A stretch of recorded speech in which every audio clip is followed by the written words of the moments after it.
I was young, maybe 12 to 14 years old at the time. I had several friends who lived in the neighborhood behind mine, and I was a latchkey kid, so I would often walk there by myself and walk home by myself. The walk was maybe 10 minutes or so. One day I was walking to a particular friend's house to spend the night, so I had my backpack. I had made it past the clearing of the small wooded path I take from my neighborhood to hers when I noticed a large white van, the kind stranger danger stereotypically warns you about. When I walked by, I noticed two men were driving, and something about their faces made the hairs on the back of my neck stand up. I continued walking, trying to glance every now and again to see if the van had started moving. Much to my dismay, it did. It was very slow.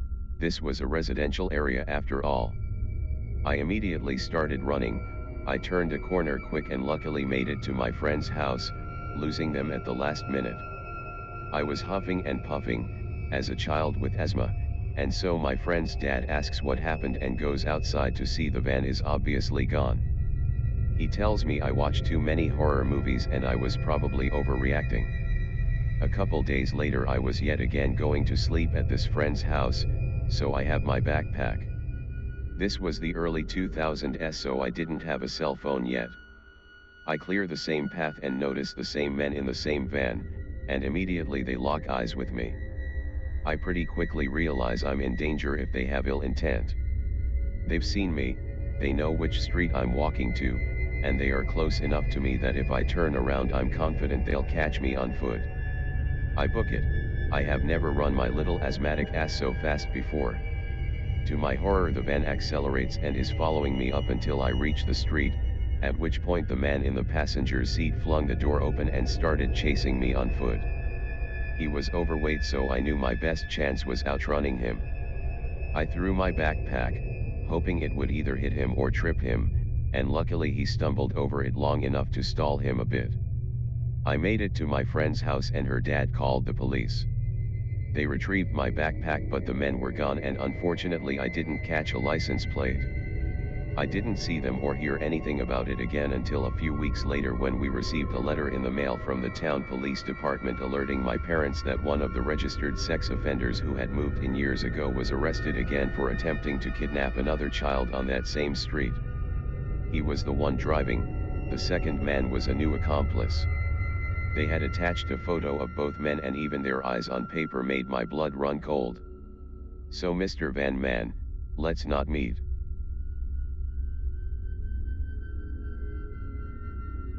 I live in a small town. You blink and you miss it. The best we can boast about is a single stop sign and a gas station, which we only have because of the nearby highway. Any actual semblance of a town is 25 minutes away. So when things get scary out here, it's amplified. The occasional homeless person is no big deal, they're often drifting through. Drug addicts run rampant and will steal everything they can from your house, but it's the normal out here. However, what happened a few years ago certainly wasn't normal. Originally, I was dead asleep in my bed. I only woke up because it was burning hot in my room, but it was summertime and not much I could do. I just remember tossing and turning until I got a creepy feeling that fell into the pit of my stomach. I glanced over to the bathroom door that was open with the light on. Everything was normal. I left the light on so I wouldn't trip and die if I had to pee in the middle of the night. Next, I glanced at the window directly across from my bed. I had no curtains, but I did have a shitty set of blinds. Part of the blinds are broken from wear and tear, and the crappy AC output beneath it would make them move back and forth, so you'd get a glimpse outside every so often. The yard light was still going, but what made me stop was the outline at my window. The figure of someone was directly at my window, almost like it was waiting for the blinds to move to watch me. I didn't have an imagination as a child, that had been trained out of me. But the sight was enough to pour every horror film into my head at that moment. I squeezed my eyes shut, and pulled my blankets over my head and slept in a cloth oven that night. By morning time the figure was gone. I remember running to my mom's room on the verge of tears in the morning, telling her what happened. She laughed at me like I was an idiot, and told me it was probably just a stray cat that had climbed up there for one odd reason or another. I almost believed her since my window was pretty high off the ground, but something didn't sit right. Later that day when we were doing yard work, I glanced over at my window and saw one of our metal patio chairs had been pushed up to it. I pointed it out to my mom, who proceeded to chew me out. "That's how the cat probably got up there, moron. Stop leaving furniture everywhere." But I hadn't moved it. It was heavy enough that I struggled with it. So we moved it back, and so began a pattern. At night I'd see the figure, complain to my mom, and we'd find a chair moved back every single morning. This went on for a few weeks. My mother stopped caring about my concerns until one morning we saw where the outside screen of my window had been sliced open. I still remember her shaking her head and complaining about those damn stray cats that we had still yet to see. I could tell she was unnerved by that development. I couldn't handle it anymore, and I opted to sleep in our living room that night. The only problem was our kitchen and living room connected, which meant there were always several windows. The first night of my move went well despite my back hurting from the couch. I avoided my room like the plague. It wasn't until about 4 days later we ran into an issue. I woke up and glanced at the clock above the fireplace.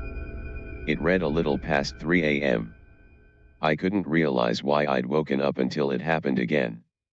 There was a beam of light shining in from the kitchen window. Almost like someone was shining a flashlight in. I saw it trace along the walls and land on the love seat across from the couch I was on. I was mortified. When I told my mom, she continued to laugh at me. I gave in and decided I would sleep in my dad's room, even though it had a gigantic window. He slept in the recliner with a huge TV, so I felt more safe having someone around. The yard light was directly outside the window anyways, it seemed foolproof. That was until I woke up out of habitual fear and watched through the window across from the bed. Everything seemed normal as time dragged on, and I felt like a moron. Maybe my mom was right. That was until I saw a lone figure come out of the woods by the backyard shed, walk directly under the light, and head to the patio furniture like he'd been here plenty of times before. I still remember the large build the man had, and the confidence like he was the one who lived here and wasn't creeping around my yard in the dead of night. I just remember listening to the TV until I fell asleep again, hoping to get another glimpse. My dad would have been pissed if I had woken him up. He was grumpy on a good day, and terrifying on a bad day. I didn't feel like risking it unless I had solid proof because I was scared. The next morning my mom chewed me out again for the patio furniture, which was routine almost a month later, but this time something new happened. She demanded I stop playing in the toolboxes of the garage. A bunch of tools had been taken out and left on our doorstep. Screwdrivers, a large hammer, flashlights, etc. It wasn't me. I begged with my mom and pleaded with her. Just stay up with me one night. We couldn't close our garage because it was an open carport, and I wasn't going to get my ass beaten for touching tools because of someone else. It was driving me mad. Finally she agreed. That night we would stay awake in the living room. I finally fell asleep before my mom did. But I remember her waking me up in a panic. She pointed to the window that overlooked into our garage. We could see the top of someone's head as they walked back and forth. There was a sound of someone placing metal tools down on the brick steps, as if they were trying to be quiet but couldn't fully muffle it. She whispered for me to go wake my dad. My dad was angry, having been woken up in the middle of the night by his frantic daughter. He grabbed his pistol, and headed out from the back door, towards the front of the house where the garage was located. We heard my dad screaming, and someone dropping tools. Then the shot of a gun twice. The frantic footsteps pounding out of the garage felt like they were coming from my chest. My mom peeked out the window, then opened the door, and my dad stumbled in. He had missed both shots because of his unstable aim, but told us that there was a man crouching at our front door looking at our door handle. None of us slept that night, and in the morning the law from the closest town arrived. They didn't do much besides ask if anything had been stolen, for a description of the man and then told us to install cameras. That was it. They said the guy was probably just looking for something easy to steal for quick money. If that had been the case, why hadn't he stolen the tools, the generator, the welder, or broken into any of the vehicles just sitting in the garage? We finally set up hunting trail cameras around the house, but nothing has happened since. Coming home from college for holidays, I still have nightmares about the incident years later when I sleep in my own bed. I don't know what he was looking for or why he did the things he did.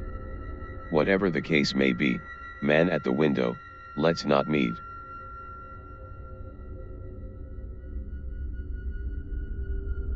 I posted this on a different, apparently wrong, sub, so I'm reposting it here in hopes it's the right spot. Okay, so after reading the story about the person's gas station encounter around Missoula MT on Creepy Encounters, here is my lengthy story of a similar encounter, though I never saw the creature in its entirety. My husband and I were honeymooning by driving our camping rig on overlanding and dirt roads from ghost town to ghost town. We'd pick a town and camp near it for the night, and we'd been doing that for about a week. Nothing special or creepy happened at any point, just some nature and some history. One town I was very excited about was Garnet, MT. It's just about an hour from Missoula, and we'd called our friend, who's an outfitter in Billings, for a place to camp. He said just up the mountain, there are flat spots. Now we have 17-year-old Tahoe with big tires, a rooftop tent, and sleeping quarters in the cabin because we always travel with our 2 dogs and cat, so all we need is a decent spot, slightly hidden, and we're good. As we drive up the backside of the mountain, off the main road, I see abandoned cars and a few run-down houses. Nothing too weird, but I can't shake the pit in my stomach that's growing. We get further up and past the parking area for the ghost town, and the higher we drive, the more my instinctive anxiety kicks in. You know, the flight of fight or flight. Adding to that, my dogs are going nuts. Of course I wrote it off as them needing to get out. So we finally find a flat spot, and I realize my husband and I hadn't spoken the whole drive up, probably 45 minutes. He goes to get out of the car to see if it's level, and I grabbed his hand, dogs barking and whining and pacing, and say, "Please don't turn the lights off."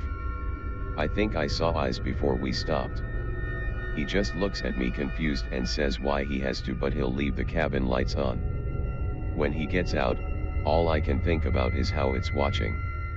I don't even know what it is, but I sensed it followed us from where the eyes flashed. When he gets back in, I tell him not to let the dogs out yet, and he just says, "We just should go. Something isn't right." Now, we camp a lot and I get spooked, but my husband never does. We usually hang out and I relax and it's fine. He's never left a spot because I've been alarmed. So when he said we should go, I knew he felt it too. We head down a different road, the paved one to I-90, driving fast. I looked in the rear view mirror, but the dogs were in the way and the tint is so dark, you can't see well at night, but there was a rumble like something big was running. The tension is growing, dogs are pacing, and he and I are bickering, and it starts snowing hard out of nowhere. We come around a turn and a stark white rabbit dashes in front of the car and we hit it. A hush fell over all of us after that until we got down the mountain onto a side road. All anxiety we felt was gone. Cut to the other side of Missoula where we camp, zero creepiness, until the next day. As we're driving back to Garnet, on the main mountain road we came out on, we notice a point when we ascend the mountain that we both start feeling nervous. I looked at my husband after we made the big turn and said, "Where's the rabbit?" It was gone. No carcass, no blood, no animal tracks, no trace it had been there. I can believe that something got it, but no trace of it. We were the first people up, no other tire tracks besides ours on the way down, and I would think you'd see blood or something, but it was gone. The snow wasn't deep enough to have buried it because we could see our distinct tracks from the previous night. No rabbit. So we get to the ghost town, so interesting, by the way, and we're talking to the rangers about the creepiness on the mountain, and one of the guys says, "Yeah, there's something up here." I wouldn't stay by myself at night. And the other smiles and says, what exactly did see and feel? So I tell him I felt fear, deep, primal fear that it was old, not human, hadn't been human for a while if ever. I said it wasn't a ghost and it wasn't a living crazy person. I said I felt like it wanted to eat me, which I know is strange, but I felt like we were being hunted. And I said at one point, I thought I saw its red eyes but I couldn't be sure, and I think it followed us from where I'd seen the eyes, like stalking. He says, there's a Wendigo up here. Do you know what that is? I didn't, but when he described the lore, I almost cried. That was it exactly. Down to the eyes. A few months later I'm telling this story to my stepmother who's been researching American Indian symbolism, and she says, you know what rabbits are, right? Of course I do not. Rabbits are often believed to be warrior spirits, and they say that when the rabbit comes, he's fighting for you. That rabbit sacrificed himself for you guys that night. A chill ran over me and my husband looked at me and said, after the rabbit, it stopped chasing us. I had never mentioned I thought it chased us.